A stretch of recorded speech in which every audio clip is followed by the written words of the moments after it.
Hello, welcome to another video, and today I'm going to be looking specifically at using balance exercises to strengthen weak ankles. So weak ankles can really ruin good movement. And anyone who's played sports has done most likely had a lot of ankle sprains, or at least had one where it's been really bad. The worst part about a sprain is that even after the injury is healed, you're very likely to be left with a weak ankle for quite a while until you expose it to things such as what I'm doing here, which is a proprioceptive exercise to regain the strength in the ligaments. So not so much the muscles, but the ligaments themselves. They usually become quite unresponsive, very slow to react, obviously quite weak, and really disrupts the movement to the whole body. So you can see here with my eyes shut, my whole body, look, my ankle starts twitching around. It's going to throw me off balance all the time. All right, so one of the most important things you can do is to use balance things in combination with strength things. So I'm going to leave out the strength exercise in this video just to hone in on the specific ways you could use various types of balance equipment, or even no equipment like that last exercise, to enhance the function and the coordination of all the ligaments and also the muscles and all the multiple joints involved in keeping the ankle aligned. So if I just go back to that first one, so it's very simple, not really a lot to do. The main benefit is when your eyes are closed, because the proprioceptive system has to kick in. You can't use your eyes to give feedback as to where your body is.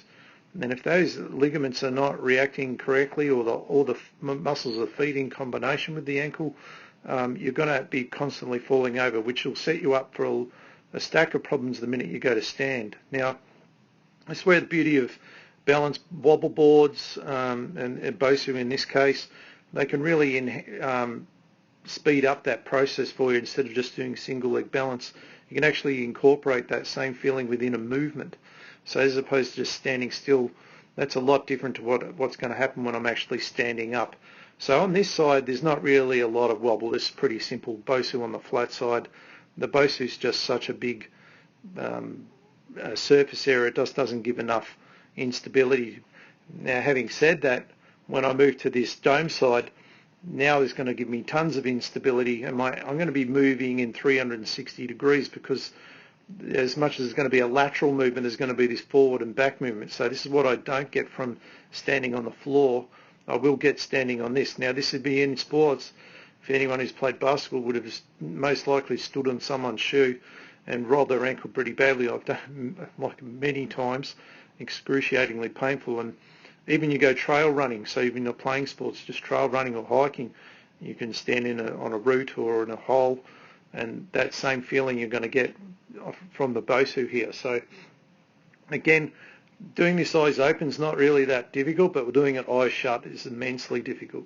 All right, and no matter how strong you are with your muscles, these reactions and reflexes may not be there, and you might not be aware of it until you do things like this. So using exercises like this in combination with your strength work, and you could actually see then where my feet are really sort of, there it goes again into that plantar flexion. So my nervous system having to acknowledge it, respond to it accordingly with the correction so that I don't fall. All right, so these are amazingly powerful exercises, even though they don't look that impressive when you watch them and think, oh, well, how hard can that be? And again, for someone who's not injured or has good ankles, probably is reasonably easy, but someone who's had a lot of history of ankle problems, or even you're playing sports and you haven't had them and you want to prevent them, this is a really powerful way to ensure that your ankles are kept in good check. So let's have a look at some of the other exercises I might use. Okay, so here's the balance board. Now, I really like the balance board.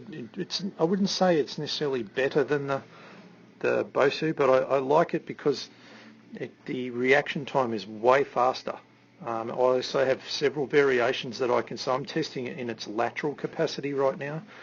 Very much a knee exercise as well, so quadriceps working big time in this. But it's funny when you've had an ankle injury how you can't put weight on that side, even when there's no longer pain there. It just you have that sense that it just can't control that fast twitch, and you feel like you're going to roll your ankle right over again. So I'll often see people on this really favour that weak side, and it's near impossible to hold that board balanced like I've just shown there, because they just got too much weight on one leg. So to override that, I swear I'll use the off-centre balance board. So in this example, my left leg is the one that's working big time, because I've got to keep all my weight on that leg, or it'd be impossible to balance the board. So my right leg has just got to have a feather-light touch to try and keep it stable, but it can't actually overdo it. So if my left leg was the weak one, I would be doing endless amounts of those once I've got the idea of it. Once I've moved so this is showing into my right side, which should be my better one, but I've had a few problems with the knee on this one. But yeah, you can see how my body has to learn how to stay really centered and controlled. I can't move my body. My body has to stay really still, and my legs have just got to work with that real fast reflex to maintain the control. All right, so great exercise that would follow on. So the difference with the Bosu really moves 360 degrees, so arguably better at sometimes, but the balance board just exposes that lateral, which is that lateral movement, which is probably where most people would have sprained it in the first place. So it can be quite, I wouldn't say scary, but they're very wary of it in the beginning. All right, so now the next one that I might do is also moving it into plantar flexion. So this is using a lunge stance. So again, looks pretty easy until you try it, especially if you come to stand up and balance on it. But for this video I won't do that because it's quite an advanced version, but just getting that lunge position and trying to keep the board flat, it's actually a lot harder than, and you can see there how my ankle has to really, just that little movement there where it really has to plantar flex to keep it stable, because it wants to turn the board into a ramp, and that's what you're trying not to do. You're trying to get that really good foot control. So as opposed to the last one was moving laterally, now we're moving forward. All right, and this one probably brings in the glutes a hell of a lot more than it did in the squat. Squat was favouring quadriceps. Now we're really favouring glutes and hamstrings here. And it's amazing how, like my left one is the weak one, it's amazing how unsettling it feels. Like you just can't find comfortable spot for your foot when it's known to be weak in these things, and it's really exposing the ankle. On the floor you feel nothing, but on this it just feels like you can never get comfortable. All right, so there's some great variations of balance equipment that are used specifically for ankles. All right, so the next one I'll look at is the sensor mat. So let's have a look at that. All right, so now we're back to the single leg stance, and this time we're doing like a basic single leg deadlift, although it's not necessarily basic, but and this is where I'm using the sensor mat, which is like a little rubber mat with tons of spikes in it. And basically the purpose of this is to enhance the foot stability, so really getting guaranteed that my foot is strong enough, because a lot of the times the weak feet are actually a big contributor to the ankle problem. So the ankle might have been injured, but if it wasn't from a traumatic incident, it's most likely from weak feet. So this is a great way to actually bring in the feet as the main component to create the stability, so the ankle doesn't have to create stiffness to compensate for the weak feet. All right. Again, known as a big glute strengthening exercise, but in this particular example, we're really placing the emphasis more on the feet. All right. So if I'm doing my right foot now, I'll be able to get a good visual here of if I can maintain a good alignment through my feet and my hip. It takes a bit of setting up sometimes. All right. So then, as I'm lowering into my single leg squat, I should be able to maintain that nice alignment, which I do. All right. And you can see right there, everything from my foot to my hip is in a dead straight line. All right. So often with a foot that's pronating inward, you'll see the knee collapse inward. So it'd end up more like that. All right. Again, another great exercise for tight ankles that are basically being created from weak feet. All right. So let's look at the next one. Okay, so this last one is really following on from the balance ball one from before. So this time we're bringing in the BOSU, so we've got that 360 degrees range of motion. So I'm coming from a lunge to just a single leg balance.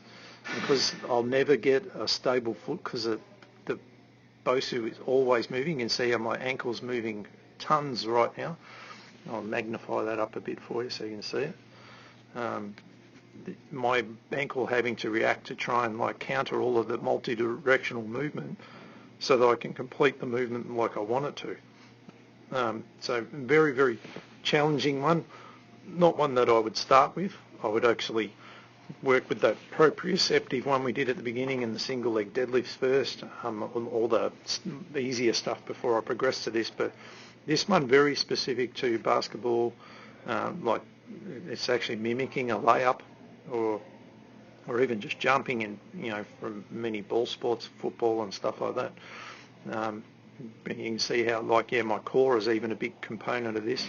There's just no way you'll ever get a stable footing, and that's the whole point. All right, so obviously I'd still want to build in my calf strengthening, calf raises and the normal legs things as well, but if I'm leaving these things out, I'm always leaving my ankle exposed. I'm not really ever strengthening the tendons and ligaments as much as I could be.